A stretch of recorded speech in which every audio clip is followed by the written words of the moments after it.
There's a saying out here on the rim that most people who haven't lived past the asteroid belt don't know. It goes like this: the galaxy doesn't owe you anything, and neither does the man standing next to you. I learned that saying the hard way. Most of us do. But this story, the one you're asking me about, the one that's been circulating in fragments across 3 star systems and about a dozen subnet feeds, this one is different. Because this one isn't really about me. I mean, I'm in it. I'm the guy who did the thing. But the story, the real beating heart of it, belongs to someone who was left to die on a frozen transport deck by people who were sworn to protect her with their lives. And the fact that she's still alive right now, breathing recycled air somewhere on Oran Station, eating whatever passes for a meal up there, that's the miracle. Not me. Not what I did. The miracle is that she survived long enough for someone like me to find her. Let me back up. My name is Callum Vance. I go by Cal. I've been working private contracts in the Midrim for about 11 years. Before that, I did 6 years in the Terran Defense Corps, saw action in the Kepler Corridor skirmishes, watched friends get pulled out of the void in pieces. When my contract expired, I didn't re-enlist.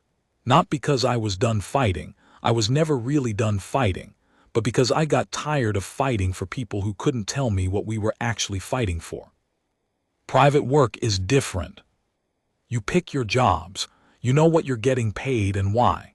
The relationship is honest in a way that military service just isn't, at least not in my experience. You're a tool, yes, but you know you're a tool. Nobody's dressing it up in flags and anthems. I'm telling you this because I want you to understand who I was before that cargo dock on Velith 4. I wasn't some hero waiting for a cause. I wasn't looking for purpose. I was a man with a cracked shoulder plate, about 200 credits to my name, and a contract that had just fallen through because the client, a Dravith merchant consortium, had been swallowed whole by a competitor, and everybody on their payroll was suddenly out in the cold. I was sitting in a place called Necker's, which isn't really a bar so much as a pressurized container with stools in it. The air smelled like hydraulic fluid, and whatever the Sarathi cook 3 units down was burning that particular morning. My coffee was awful. I was on my 2nd cup anyway. That's when Joran walked in. Joran was a small-time information broker out of the Velith system. Short, broad, with a face that looked like it had been put together from spare parts, and a voice like gravel being poured into a metal drum. He knew everything that moved through that station, and he sold it at a markup. I'd done business with him twice before. He owed me one, or I owed him one. I forget which direction the debt ran by that point. He sat down across from me without asking. Grabbed my coffee cup, took a sip. "You're available," he said. It wasn't a question. "Depends on the job." He set the cup down and looked at me the way Joran always looked at people, like he was doing math in his head, and you were a variable he hadn't quite placed yet. "There's a situation on Dock 14, he said. "Came in about 40 minutes ago on a private transport, Vethani Royal Vessel, Ambassador class." I had a general sense of the Vethani. Tall, bilateral symmetry, 4-fingered hands, skin that shifted color under emotional stress, not fully chromatophoric but enough to read if you knew what to look for. They were a mid-tier galactic power, part of the Conquered but not one of the heavy players, known for being extremely formal, protocol-obsessed. The kind of civilization that had written manuals on how to write manuals. "What kind of situation?" I asked. Joran reached into his coat and slid a small data chip across the table. I didn't touch it. I just looked at him. "The royal party departed the vessel approximately 20 minutes ago," he said. "Standard diplomatic transfer heading to the transit hub for a shuttle to Concord Station. Full complement, 12 Vethani Royal Guard, 1 princess." "Okay." "The princess is not with them." I looked at the data chip. "They left her," Joran said. "Dock 14, cargo staging area. She's alive, was alive 40 minutes ago, but the dock sealed after the royal party cleared it. Pressure seal." Maintenance is locked out pending some kind of diplomatic clearance that's apparently going to take 6 to 8 hours to process. I picked up the data chip, turned it over in my fingers. Why would they leave her? I asked. Joran shrugged. Above my pay grade, I just know what I saw on the dock cams before the feed cut out. Who else knows about this? Right now, a handful of dock workers who have been told to stay quiet, the harbor master who is currently deciding whether this is his problem or somebody else's problem. He paused. And you? What's the job? He told me the number. It was more than I made in 4 months. Not a fortune by Concord standards, but enough to cover repairs to my ship, pay off the account I had running at the parts depot on level 3, and maybe, eat something that wasn't protein reconstitute for a while. Who's paying? I asked. The Vethani themselves, he said. Or, not officially. Let's say someone adjacent to the situation who has strong feelings about how it resolves. That was the most honest Joran had ever been with me, which, looking back, should have told me how bad the situation actually was. I took the job. Let me describe Dock 14 for you, because the physical space matters to this story. It'll help you understand what I was walking into. Velith 4 Station was one of those mid-generation structures that got built fast during the expansion rush and never quite finished. The bones were solid, stress-reinforced lattice, decent grav plating, pressure systems that mostly worked, but everything above the bones was a patchwork of contractors and afterthoughts. Dock 14 specifically was in a section called the Lower Ring, which sat at the junction between the station's main cargo arteries and the older residential tubes. The walls down there were bare durasteel. The lighting was amber, not warm amber, harsh amber, the kind that makes everyone look slightly unwell. The sound was constant. Pressure vents cycling, cargo drones humming somewhere overhead, the deep structural groan that old stations make when they're adjusting to thermal variance. To get to the cargo staging area from the main dock corridor, you had to go through 2 security checkpoints, and then a maintenance corridor that smelled like ozone and leaked coolant from a joint in the ceiling that nobody had fixed in about 3 years. I know about that leak because I'd gone through that corridor before on an unrelated job and made a note of it. Details like that stick with you when your job is staying alive. Both checkpoints were unmanned when I got there. That wasn't normal. Someone had cleared them, either with authority or with credits. Joran had said the dock workers were staying quiet. I assumed whoever was managing this situation had made sure the path would be clear. I had my service pistol on my right hip. Nothing exotic, a Terran Standard KP7 with an expanded magazine and a modified cooling system I'd installed myself. On my left forearm I had a compact scanner that I'd bought second-hand from a Sulari tech dealer and spent 3 weeks recalibrating. On my back, under my coat, I had a compact breaching tool that doubled as a pry bar in a pinch. That was it. It was a light kit for a rescue scenario, which told me something about how fast this had all come together. The pressure seal on Dock 14's cargo staging area was a standard Model 9 industrial lock, bright yellow warning stripes, amber emergency light blinking above it, a readout panel on the right side showing atmospheric status inside. I stopped in front of it and checked the scanner. The atmospheric reading on the dock side was not good. Not immediately lethal, not yet, but the temperature was dropping and the oxygen ratio had dipped below safe threshold. The staging area wasn't getting a regular air cycle because the maintenance lockout had cut the environmental systems along with everything else. Someone had sealed her into a room that was slowly getting colder and thinner on breathable air. Whether that was intentional or just bureaucratic negligence, I didn't know yet. I still don't know for certain. What I know is that if I'd taken another 2 hours to decide whether to take this job, the question would have answered itself permanently. I pulled out my breaching tool and started on the seal. Model 9 locks are designed to resist mechanical interference from the outside. That's the whole point. You seal them in an emergency, and they hold until the emergency clears. But the design assumes the person on the outside trying to get in doesn't know what they're doing. I've been cracking Model 9 since my second year in private contracting. There's a specific coupling joint on the lower left of the mechanism.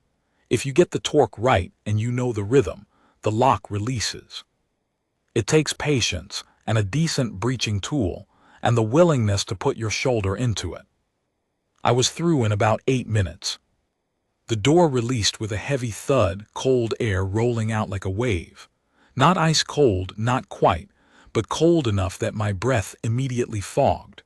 I pulled my coat tighter with one hand and stepped inside. The staging area was large. High ceilings, maybe 12 meters. Cargo containers stacked in rows, some standard galactic shipping units, some with Vethani diplomatic markings. Emergency lights running along the floor gave everything a red tinge. The regular lighting was out, probably cut along with the rest of the systems. I swept the space with my scanner and found her in about 90 seconds. She was in the far left corner of the staging area, behind a row of cargo containers, partially concealed by what looked like a fallen equipment rack. My scanner told me she was alive before I saw her. Vital signs alien but readable enough through the scanner's translation protocols. Heart rate elevated, body temperature dropping, consciousness questionable. I came around the edge of the container row and stopped. The first thing you need to understand is that I'd done work adjacent to a lot of alien species at that point. I'd been on stations with Sulari, Dravith, Kern, Murathi. I'd worked alongside Joran's people, the Velhai, who had 4 eyes and moved like they were underwater. I wasn't the kind of person who got rattled by difference. But the Vethani princess, she was something I wasn't prepared for in a way that had nothing to do with xenobiology. She was tall. I knew that from the species data. Vethani averaged close to 2 meters, and she was near that. Extremely thin by human standards, with the long-limbed proportions of her species. Her skin had the characteristic Vethani shifting quality. Usually it would read as a kind of deep blue-gray in a resting state, but right now it was cycling through colors in a way that even I could tell wasn't intentional. Stress chromaticism. Her body was responding to the cold and the fear, and whatever else was happening to her in a way she couldn't control. She was wearing what had clearly been formal diplomatic attire, layered robes in deep violet and silver, now torn at the shoulder and stained with something dark on the left side. Her 4-fingered hands were folded against her chest. Her eyes were open. 4 eyes. Large. The Vethani have large eyes by human comparison. Right now those eyes were fixed on me, and even through the species gap, even with no shared frame of reference for reading facial expression, I could see what was in them. Terror, and underneath the terror, something that had given up. She had been waiting to die. I put my hands up immediately, slow, both palms out. I said, "I'm not with them," which was both the truest thing I could say, and I recognized even as I said it, possibly meaningless to her without translation context. I tapped my scanner. It had a basic translation module, Concord standard to Vethani low court dialect, and repeated it. The module was clunky, and I had no idea how accurately it rendered the nuance, but the words came out in something approximating Vethani phonology. She didn't move, but the color cycling on her skin shifted, the reds and sharp yellows pulled back slightly. She was listening. "My name is Cal," I said, letting the scanner translate in half-second delay. "I'm a contractor. I'm here to get you out. Can you move?" A long pause, those 4 eyes tracking me. Then slowly, so slowly, she moved her right hand and pressed it flat against the floor. Testing, trying to push herself upright. She couldn't do it alone. Her left arm wasn't cooperating. The dark stain on her shoulder, I realized, was blood. Not a dramatic wound, but she'd been hurt. She'd fallen, or been pushed, or something had happened in the chaos of whatever went down on that dock, and she was injured and hypothermic, and she had been sitting in this corner for nearly an hour convinced she was going to die there. I crossed the distance between us quickly, scanning the space out of habit, old reflexes, and crouched down beside her. "I'm going to help you up," I said, scanner running. "I need to put a hand on your arm." "Is that permitted?" I didn't know the Vethani protocols on physical contact with strangers. Some species have significant taboos around it. The scanner couldn't tell me the etiquette in real time. But she looked at my hand, and then at my face, and made a sound that the scanner translated as, "Proceed." She was heavier than she looked. Vethani have denser musculature than their frame suggests, something about their home world's gravity gradient. But she got her feet under her with my assistance and steadied. She was shaking, which could have been cold or shock or both. Her skin had settled into a pale, muted blue-gray that the scanner flagged as potentially indicating physical distress. "Can you walk?" I asked. She looked at me for a moment that stretched long enough that I started calculating how I was going to carry someone 2 meters tall out of a pressurized cargo hold. Then she said through the scanner, "I have been walking since I was 14 days old. I will walk now." And she did. Getting out was faster than getting in. She moved carefully, but she moved. I kept close enough to catch her if she went down, far enough not to crowd her. The cold was still rolling off the dock interior, and I could see her shivering through the formal robes. I peeled off my coat without really thinking about it and held it out to her. She looked at it, looked at me. The translation module wasn't fast enough for what she said next. It gave me a partial render, something about an unexpected configuration of fabric, but she took it. It was comically small on her, hitting her mid-torso at best, but she held it against the left side of her body, the injured shoulder, and I realized she was using it as improvised compression. Practical, even half frozen and hurt, she was practical. We got through the maintenance corridor without incident. She had to duck for the low section. The designers of that corridor hadn't had 2-meter Vethani royalty in mind, and she did it without complaint. Through checkpoint 2, which was still unmanned. Through checkpoint 1. And then we were in the main dock corridor, with the amber lights overhead and the distant sounds of the station operating around us, and the princess, whose name I still didn't know, stopped walking and stood very still for a moment. I watched her, waited. Her skin color shifted slowly from the pale distress blue into something deeper and more complex, a layered quality that the scanner flagged without translating, just marking it as effective chromatism, context unresolved. Then she turned and looked at me, and said something that the scanner took a full 3 seconds to process before giving me the output. "You are not Vethani, you are not conquered diplomatic corps, you are not anything I was told would be here. Why did you come?" I thought about the honest answer to that for a moment.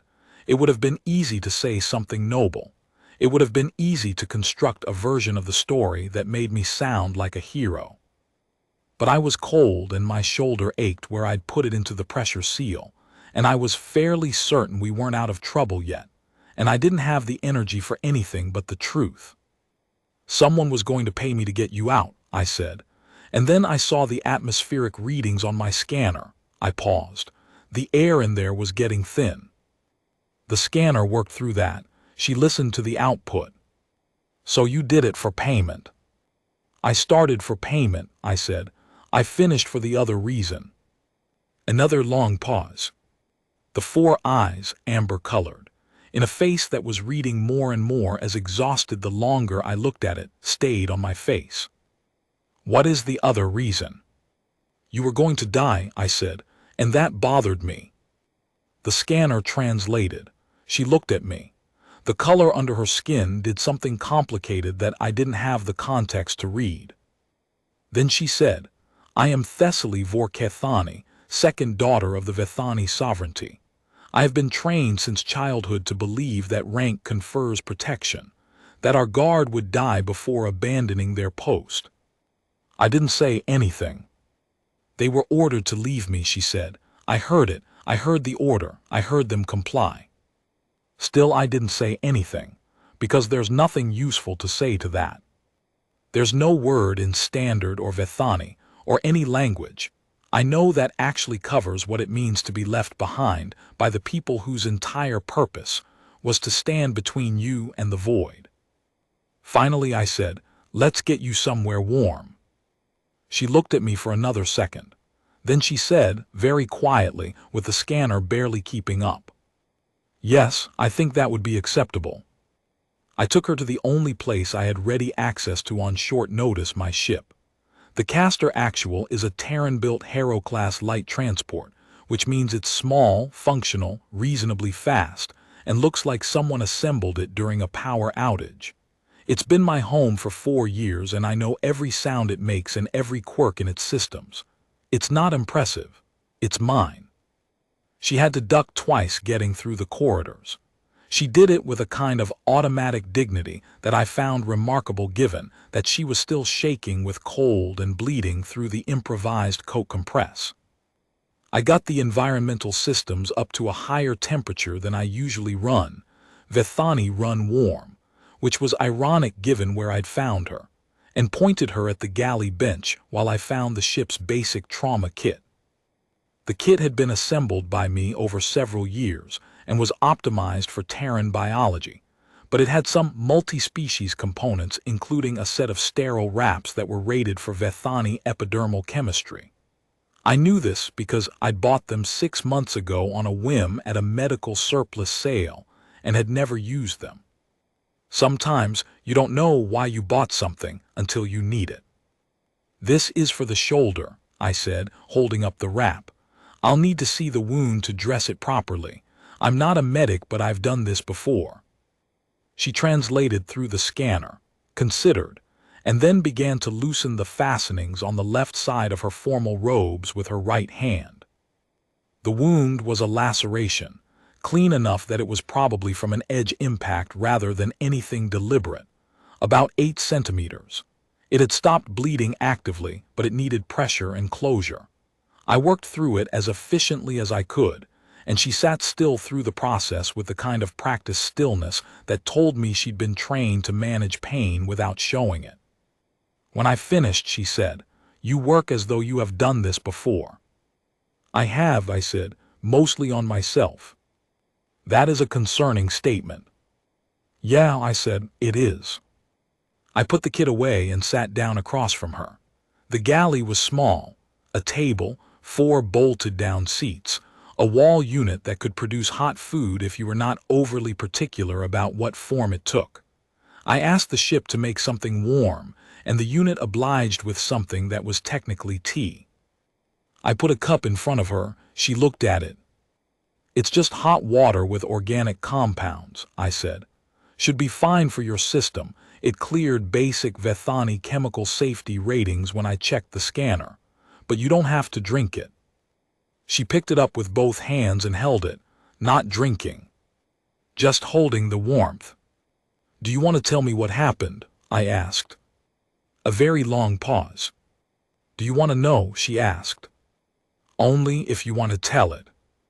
The color under her skin shifted again, that complex layering that I was starting to very tentatively read as something like deliberation. Then she told me. The situation, as she described it through the scanner's halting translation, was this. Thessaly Vorkethani was the second daughter of the ruling line, which in Vethani succession politics meant she was not the heir and not the spare. She was the diplomatic piece.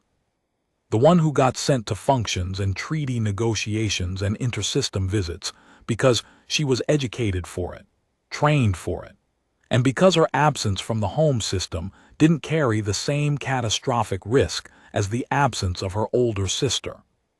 She had been traveling to Concord Station for a ceremonial function, some multi-species accord anniversary that required Vethani royal presence, but not, specifically, important Vethani royal presence.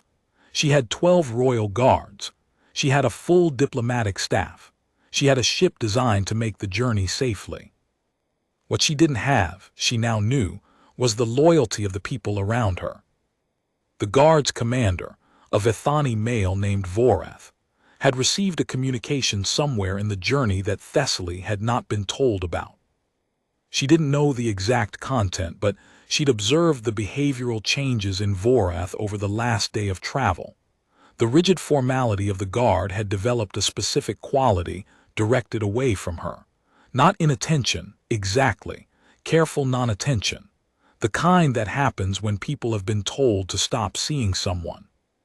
When they docked at Velith 4 for the scheduled layover, the standard protocol was to move the royal party, including Thessaly, through the dock in a secured formation.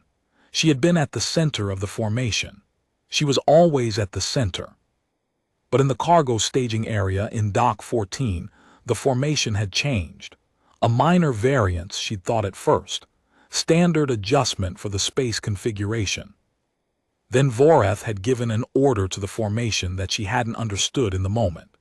And the formation had moved, efficiently, deliberately, with the precision of the Royal Guard at its best. And she had been at the center of it, and then she had not been at the center of it. And by the time she understood what was happening, the formation was at the far end of the staging area and the door was closing. She'd moved toward them. Called out, she was a princess of the Vethani sovereignty, trained in command, fully capable of making her voice carry across a room. Vorath had looked at her, just looked, not the look of a guard failing his duty, the look of a man completing it. The door had closed. She tried to open it, of course she had. She tried the controls, tried the emergency override panel, tried to reach her communications device, and that was when she discovered that it was no longer in her possession. She didn't know when it had been removed. She suspected Vorath.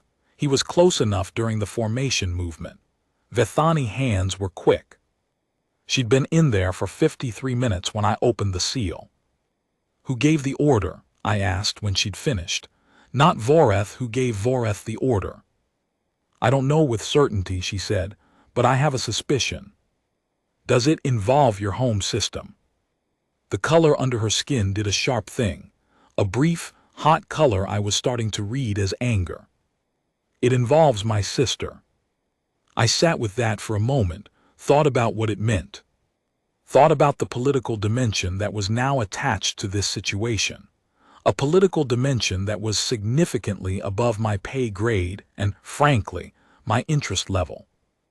Okay, I said. Here's the immediate problem. In about 2 hours, the diplomatic clearance on Dock 14 is going to process. Maintenance is going to open that staging area, and whoever sealed you in there is going to find it empty. At that point, they're going to know you got out, and they're going to want to know where you are. Yes, she said. Which means I have about 2 hours to figure out where to take you that isn't here, I said. Because this ship is registered, and anyone with clearance-level access to the dock systems can find it. Yes, she said again.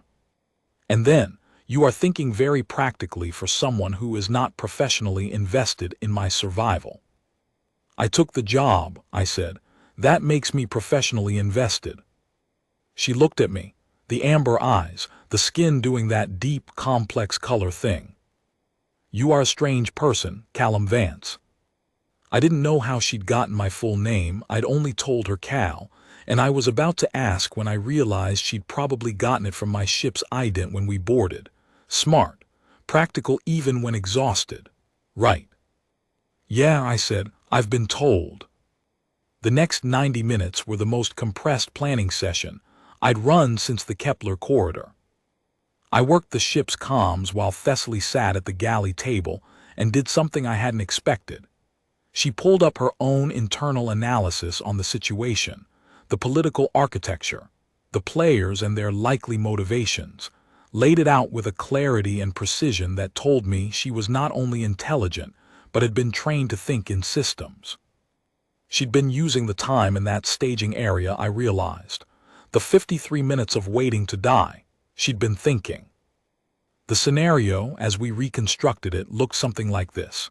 Someone, and the leading candidate was her older sister Cathara, the heir, had determined that Thessaly's presence at the conquered station ceremony created some kind of political risk or opportunity cost. The details were above me, but the decision had been made to remove her from the diplomatic picture, permanently, using the journey as cover.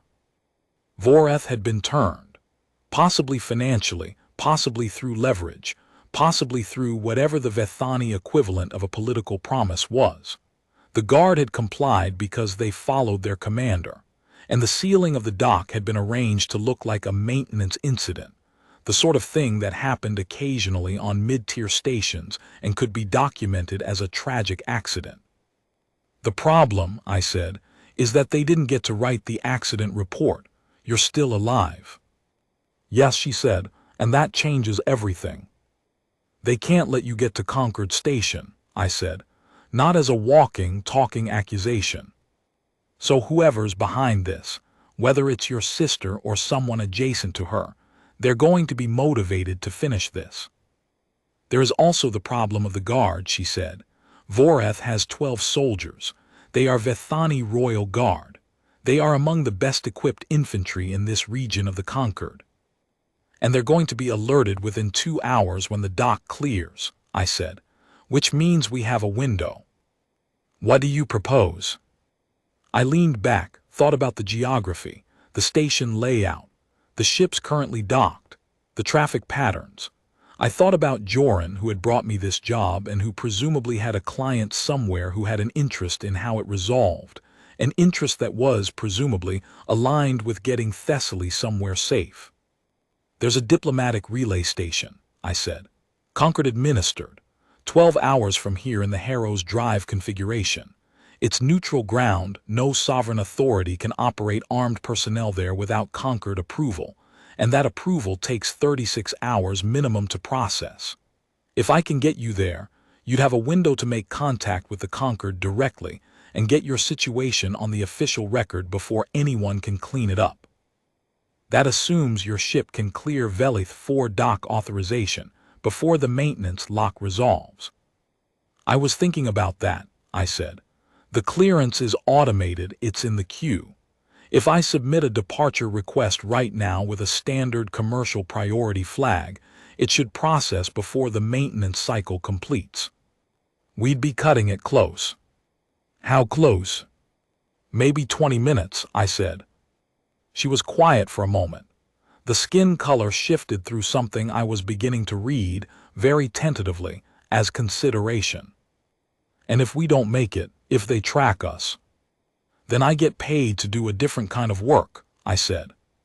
She looked at me again, those 4 amber eyes doing a slow, careful inventory of my face. You are entirely serious. Entirely, I said. I told you I finished this for a reason. That reason doesn't stop at the dock door.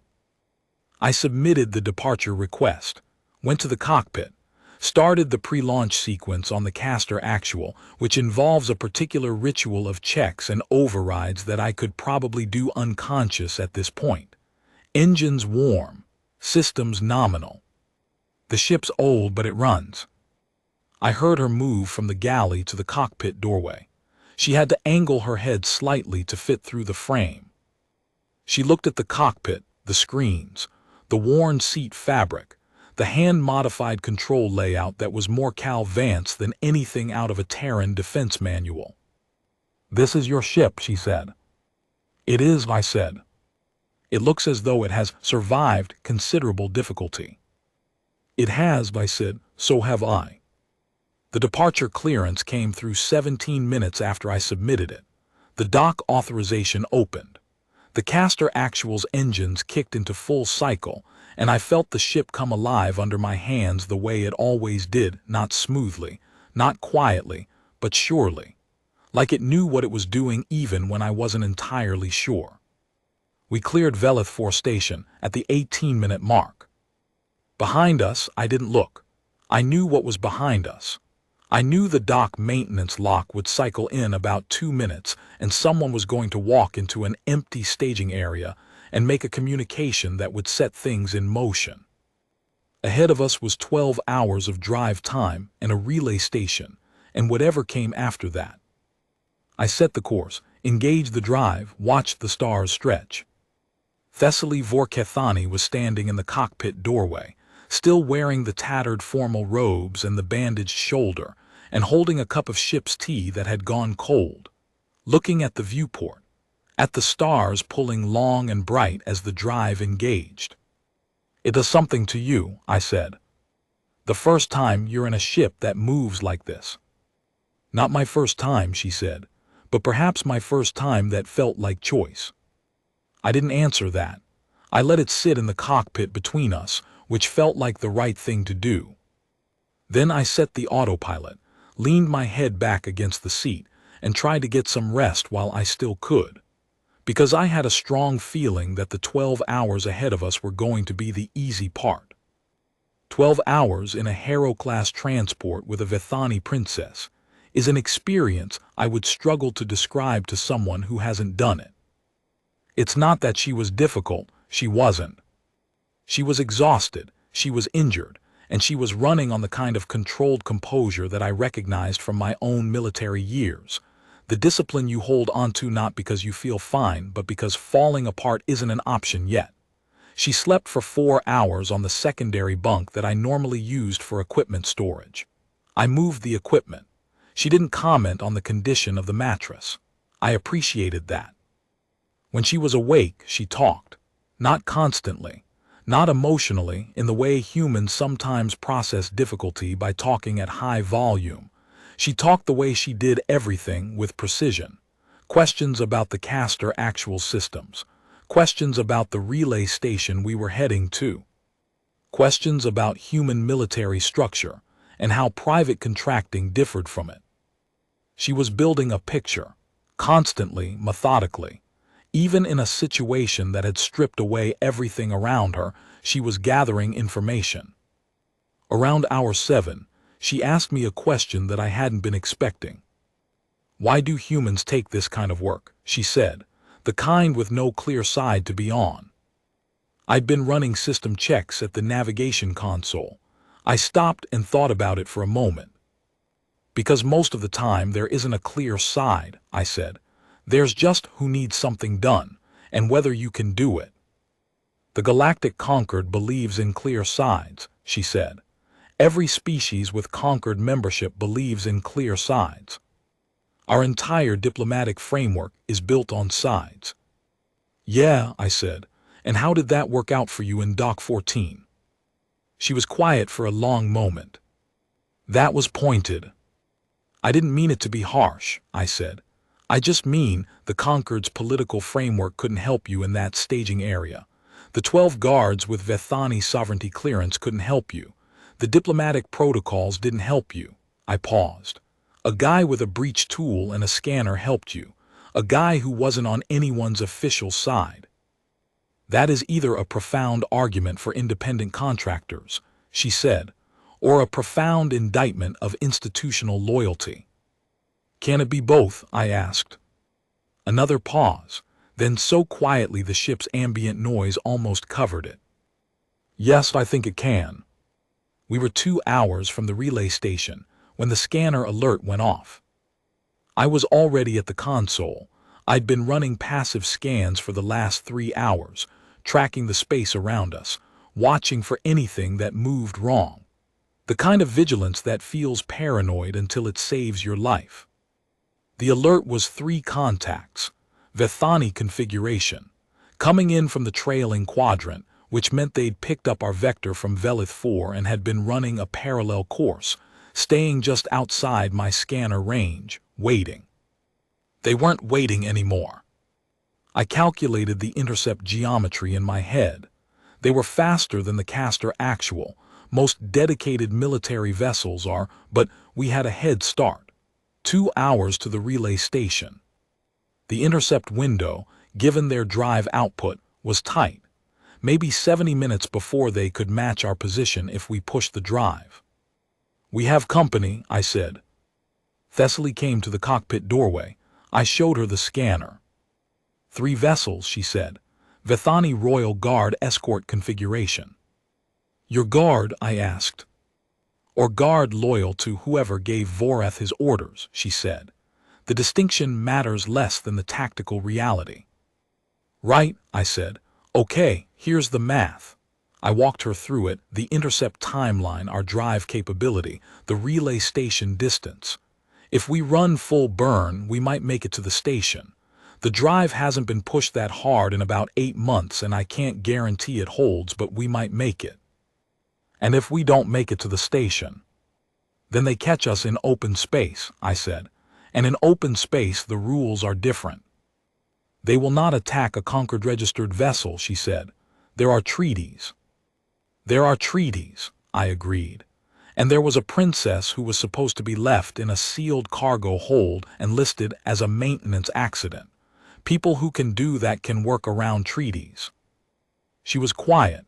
The scanner blipped the 3 contacts, adjusting course slightly. What are our options? She asked. Option 1, full burn, try to make the relay station, I said. Option 2, transmit a distress call on conquered emergency frequencies. That gets attention fast, but I don't know who's monitoring in this sector or how long response would take. And option 3. I looked at her. I didn't say there was a 3. You were about to, she said. I had been, she was right. Option 3, I said, is that I turn the ship around. She looked at me. Not to run, I said quickly. To meet them, head on, because right now they're expecting us to run. They've built their intercept on us running if we come at them instead. A Harrow-class transport against 3 Vithani military escorts, she said slowly. That is tactically inadvisable, I said. I know, but it might buy time. If I can get on their comms directly, if I can make this a conversation instead of a chase, I might be able to stall long enough for a distress response to reach us. You would have to transmit the distress call simultaneously. Already composing it in my head, I said. But I need your help with that part. She looked at the scanner. The 3 contacts looked back at me. What do you need from me? Your full name and title, I said. Your authentication codes if you have them, and a statement recorded about what happened in Dock 14. Specific enough that anyone who receives it understands immediately what's at stake. And if they intercept the transmission, then we're in trouble, I said. But we're already in trouble. At least this way we're in trouble while also being loud.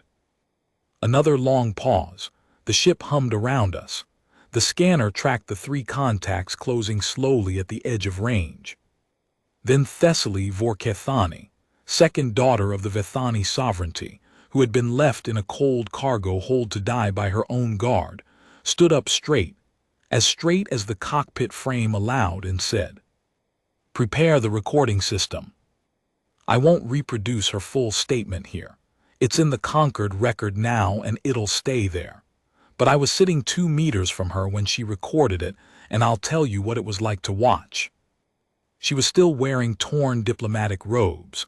The formal bandaging on her shoulder was visible. She hadn't slept enough, and the cold from the staging area hadn't fully left her yet. There was a quality to her posture that spoke of someone still thawing from the inside out.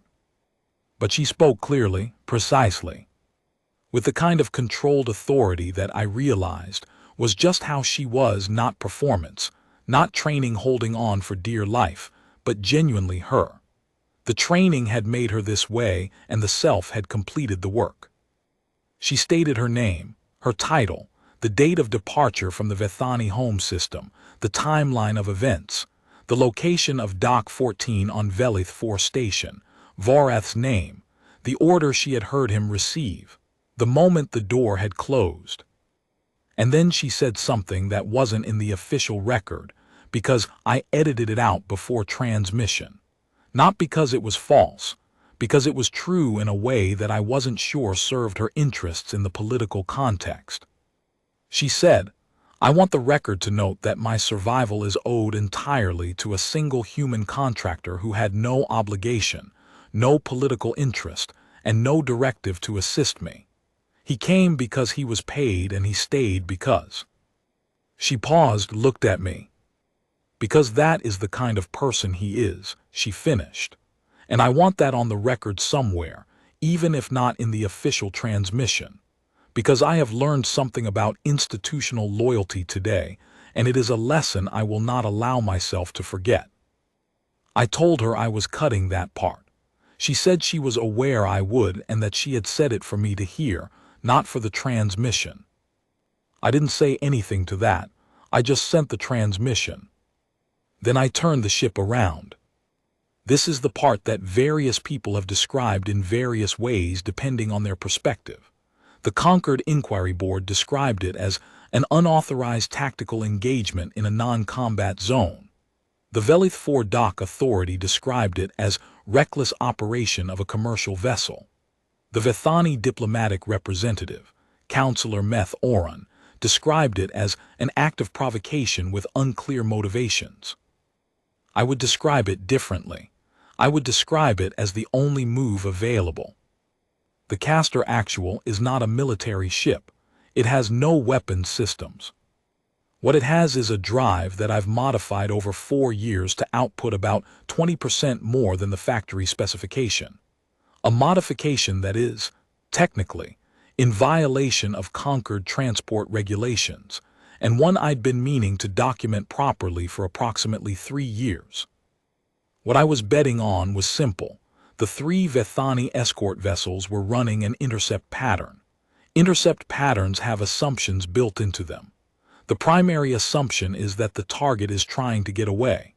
When the target turns and comes at you instead, at a closing speed significantly above what the tactical calculus expected, you have a problem.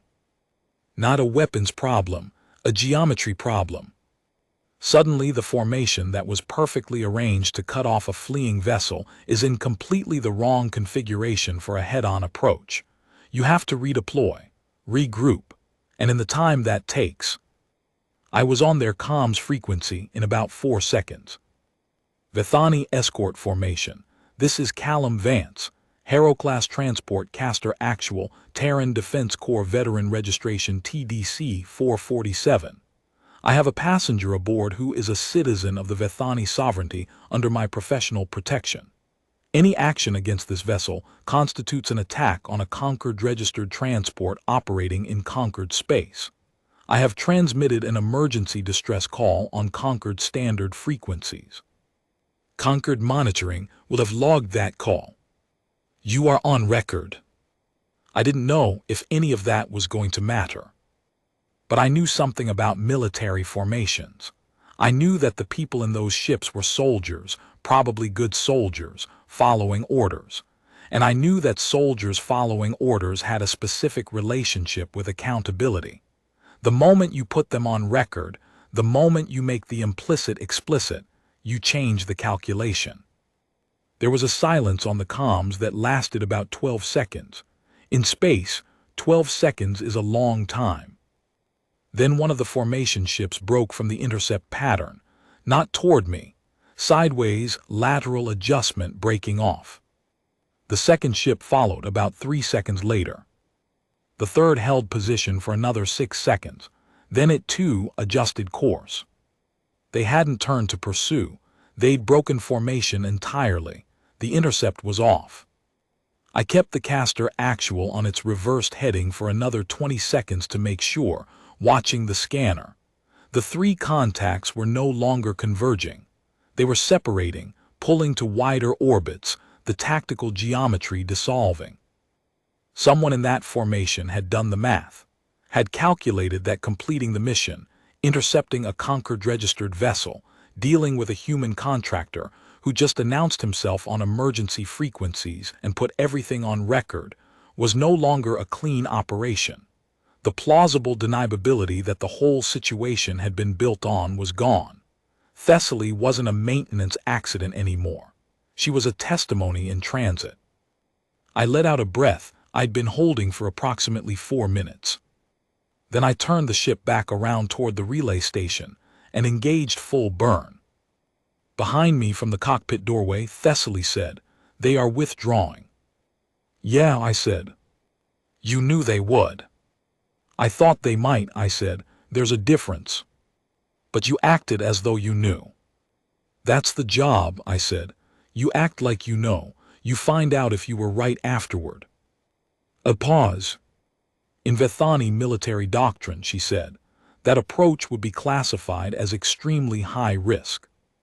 In human military doctrine too, I said. I didn't learn it from doctrine. Where did you learn it? I thought about that, about the Kepler corridor, about the friends I'd watched get pulled out of the void. About 6 years of service, and 11 years of not knowing which job was going to be the last one. Experience, I said, mostly the kind that hurt. She was quiet for a moment, then. I think I understand that kind of education. Yeah, I said softly, I think you probably do. The relay station, Concord Relay 7, was exactly what the name suggested. Functional, utilitarian, concrete and composite polymer and efficient lighting and staff who moved with the practiced efficiency of people whose job was to process everything and be moved by nothing. We docked without incident. I filed the paperwork. The station commander, a kern named Vel Asath, with the species' characteristic three-jointed fingers and a manner that suggested they had processed approximately 10,000 situations more dramatic than this one, met us at the airlock. I'd sent a summary communication ahead. They'd received the distress transmission as well. The situation had been, as they say, flagged. The next several hours were the kind of careful diplomatic choreography that I am genuinely bad at. There were interviews. There was documentation. The Concord's diplomatic monitoring office was contacted. A representative was dispatched, hours away, but dispatched. Thessaly was examined by a station medic, and the shoulder wound was properly treated. She was given appropriate quarters. I was given a chair in a waiting area that smelled like recycled air, and whatever the cleaning compounds for the station's polymer floors were. It wasn't uncomfortable, exactly. It was just the kind of chair that exists to be waited in. I waited. Joran reached me on my personal communicator about 6 hours into the waiting period. He sounded slightly smug, which was his baseline mode of communication. You got her out, he said. I got her out, I said. And the business with the escort formation, that was. Yes, I said. Gutsy. Or stupid, I said. Results pending. The client is pleased, Joran said. Who is the client? I asked, for what felt like the 4th time. Someone who had an interest in the situation resolving well, he said. Someone with Vethani connections who knew what was going to happen before it happened and couldn't prevent it through official channels. A Vethani insider, I said, someone in the diplomatic structure. I wouldn't say more than that, Joran said, but the payment is being processed. I looked at the ceiling of the waiting area. It was standard relay station composite, gray, featureless, the kind of ceiling that you stare at when you're processing a lot and not ready to put any of it into words yet. Tell the client their money is fine, I said, but they should know that the next time they have a situation that involves someone being sealed into a cargo hold to die, if there's a next time, they should call faster. I'll pass that along, Joran said. He disconnected. I sat in the waiting area chair for another 2 hours. Thessaly came to find me herself, which I hadn't expected. I'd assumed once she was in the official diplomatic machinery, she'd stay there, meetings and documentation, and the Concord apparatus closing around her the way it closes around these situations. Instead, she came to the waiting area. Still in the medical facility's spare clothes, nothing formal, just basic station issue, and with the shoulder properly bandaged, and the color under her skin steady and deep, in a way that my tentative developing read of Vethani chromatics was starting to associate with something like calm.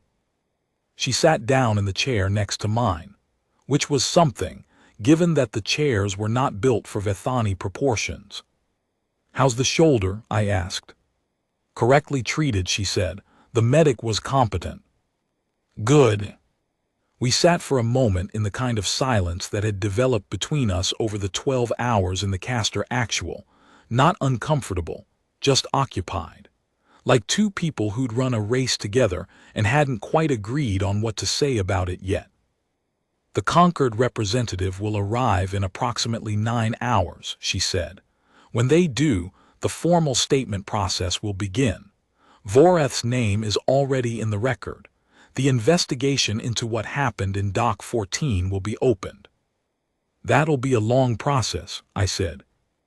Yes, Vethani diplomatic complications are never fast to resolve. What about, I paused, considering how to phrase it, your sister? What about her? It wasn't a question. If she's behind this, I said carefully, then the investigation is going to get complicated in ways that go beyond a guard commander following orders. Yes, she said, I am aware. A pause. I have been thinking about Cathara for several hours, about what she believed she was doing, about what the political logic of it was. Do you think you can work out the political logic of it? I asked, honestly. Honestly, she looked at me. No, I don't think I can, not in any way that makes sense of it. My sister and I were not close. We were never close. The succession structure doesn't encourage closeness, it encourages competition. But I wouldn't have believed this. I wouldn't have believed she would go this far. People do things under pressure that surprise you, I said. Yes. She folded her four-fingered hands in her lap. I keep returning to the moment in the staging area when I understood what was happening, when the door closed. I keep thinking about how certain I was in those first minutes that someone would come, that it was an error, that Voreth would realize and they would come back. She stopped. How long did it take? I asked. About 11 minutes, she said, before I accepted that no one was coming. I didn't say anything. 11 minutes is both a very short time and a very long one, depending on what you're waiting to understand. After that, she said, I was surprisingly clear-headed. I think I entered some state that my training prepared me for, some kind of crisis clarity. I assessed the situation. I thought about my options. I thought about how long the air would last. And then I thought about all the things I had never done, she said, which is perhaps a predictable response to believing you are about to die. But it was not a sad inventory, more a strange one. Her skin shifted into something brief and warm. I had never eaten food prepared by someone who cooked out of generosity rather than duty. I had never traveled on a vessel without diplomatic classification. I had never had a conversation that was entirely unobserved by protocol staff. She paused. I have done all of those things in the last 14 hours. I thought about that, about the terrible calculus of it, that the worst thing that had ever happened to her had given her something she'd apparently never had before. The experience of being just a person, moving through space without the architecture of royalty around her. For what it's worth, I said, the tea was genuinely bad. I wasn't cooking out of generosity, I just had limited options. She made a sound. It was short and sudden, and I wasn't sure what it was until she made it again, the second time I recognized it. It was, in whatever analog form it took in Vethani physiology, laughter. The tea was terrible, she confirmed. It was one of the more authentic experiences of my life.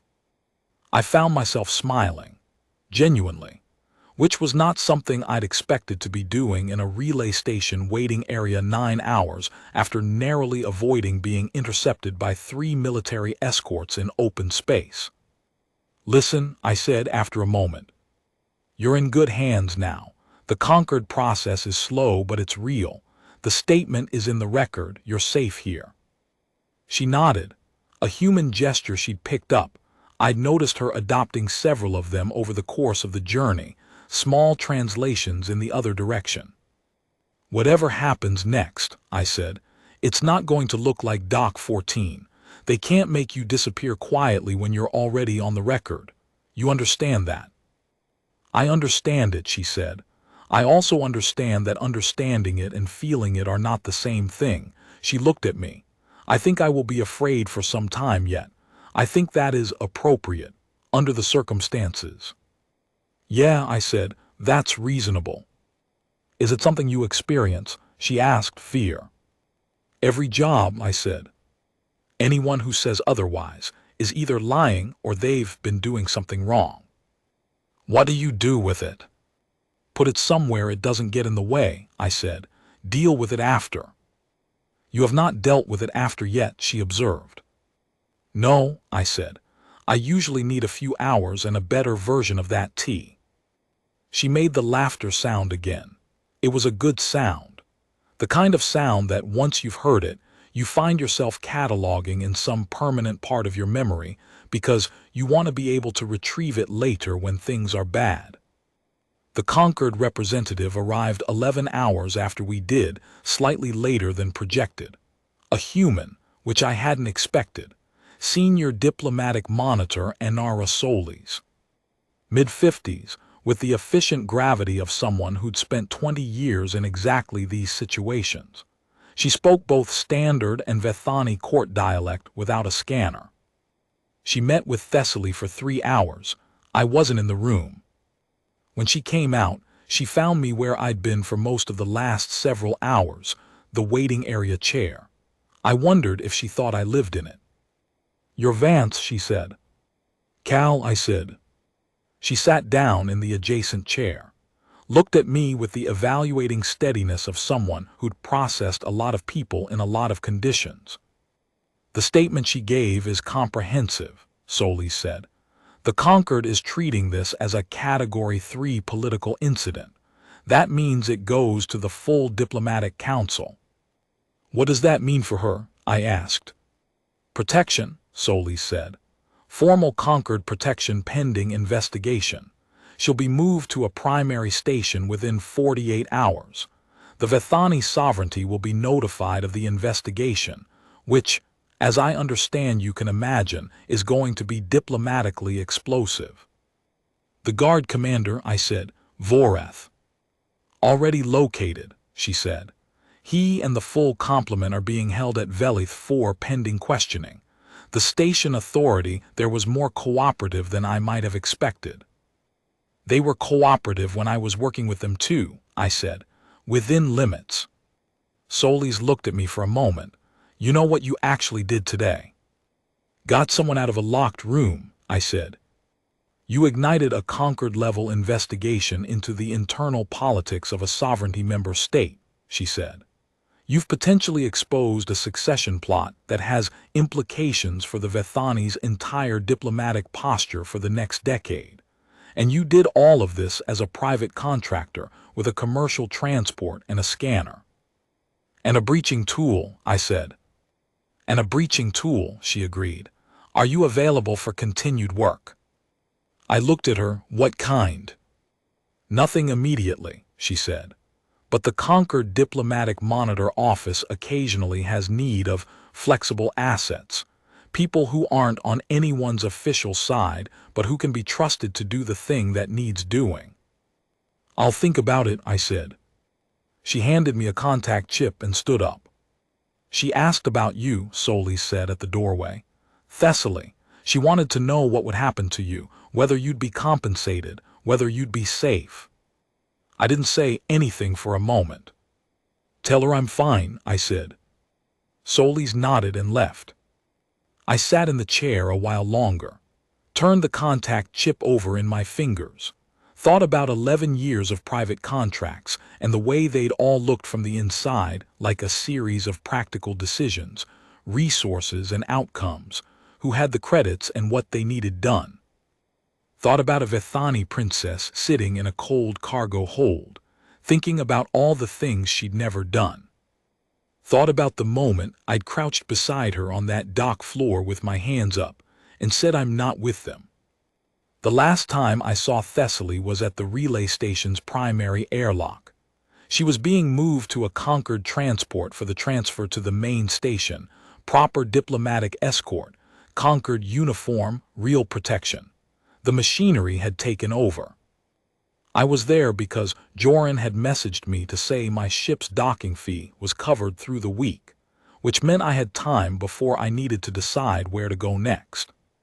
She saw me across the airlock corridor, The Concord escort slowed when she stopped, professional enough not to push. She crossed to where I was standing. We were in a public corridor with station staff moving around us, and a Concord escort watching respectfully from a distance, and none of that felt like the appropriate setting for whatever was supposed to happen here. She was wearing proper clothes now, not royal formal attire, just high-quality station-appropriate clothing that Solis had arranged. The shoulder was properly dressed under the fabric.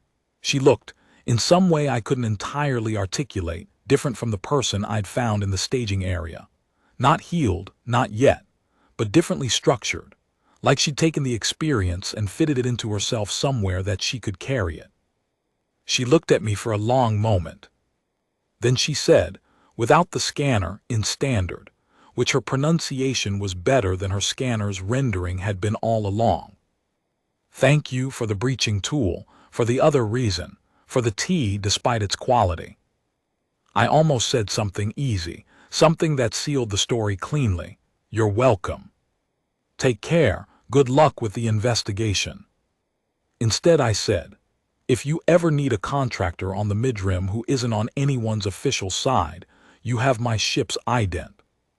She looked at me, the 4 amber eyes, the skin doing something deep and warm and complex that I'd stopped trying to read analytically somewhere around hour 6 of the journey, and had started just receiving as what it was. "I know I do," she said. Then she went back to the escort and they moved through the airlock, and the corridor closed behind them. I sat with Joran that evening in a place that was slightly better than Necker's pressurized container with stools, but the coffee was almost passable. "The payment cleared," he said. "I know," I said. "I'd checked." "Solis reached out to me as well," he said. "About the monitor's office, flexible assets." "I know," I said again. He looked at me, did his math problem face. "You're going to take it," he said. "Probably not," I said. "Maybe, I don't know." "You don't know a lot of things," he said. "That's unusual for you." "It's been an unusual day," I said. He drank his coffee. I drank mine. Outside the viewport of the pressurized container, Concord Relay 7 hummed and processed, and kept moving the way it always did, enormous and efficient and largely indifferent to the specific weight of any particular story passing through it. "For what it's worth," Joran said after a while, "the information I had, the doc cam footage, the situation." He paused. "I didn't bring it to you because you were available. I brought it to you because I knew you'd go through the door." I looked at him. "I've seen a lot of contractors turn around at a lot of locked doors," he said.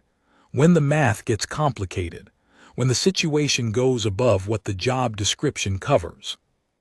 "You could have just said I was the best option available," I said. "That would also be true," he said, "but not as interesting." I finished my coffee, stood up. "Send me work," I said. "Normal work, something with clear parameters and a client who pays on time." "I'll do my best," he said, "but you've earned a reputation now, the kind that attracts complicated situations." "Great," I said. He made a sound that was his version of laughter, and I walked out of the pressurized container and back toward the Castor Actual, which was sitting in its docking bay looking exactly like what it was: small, functional, marked by experience, entirely mine. I ran through the pre-system checks, sat in the pilot's chair, looked at the stars through the viewport. Somewhere in the Concord system, Thessaly Vorkethani was being moved toward formal protection, toward the process that would take her testimony and make it into something the galaxy had to reckon with, toward whatever came after the worst thing that had ever happened to her, which, I hoped, would eventually turn out to be the beginning of something different rather than just the end of something familiar. I hoped that for her. Genuinely. I set a course for the midrim, engaged the drive, watched the stars pull long. And I thought about something she'd said in that cargo hold, when I'd crouched down beside her with my hands up, and she'd been deciding whether to trust a stranger with no credentials and no official standing who'd appeared out of nowhere, and said all he could think to say. She'd said, "Proceed." Sometimes that's all there is. Not certainty, not a clear side, not a manual on how to handle the situation. Just the decision to proceed through the locked door into the cold room, past the edge of what you're being paid for and into the territory of what you can actually live with. She'd said it with authority, even half frozen, even afraid, even having just been left to die by the people sworn to protect her. That's not training, that's character. And character, I've come to believe, is the only thing in the galaxy that doesn't run out when everything else does. I flew into the mid-rim, alone and adequately paid and quietly altered in some way I didn't have precise language for yet. The caster actual hummed, the stars ran long and bright. I proceeded,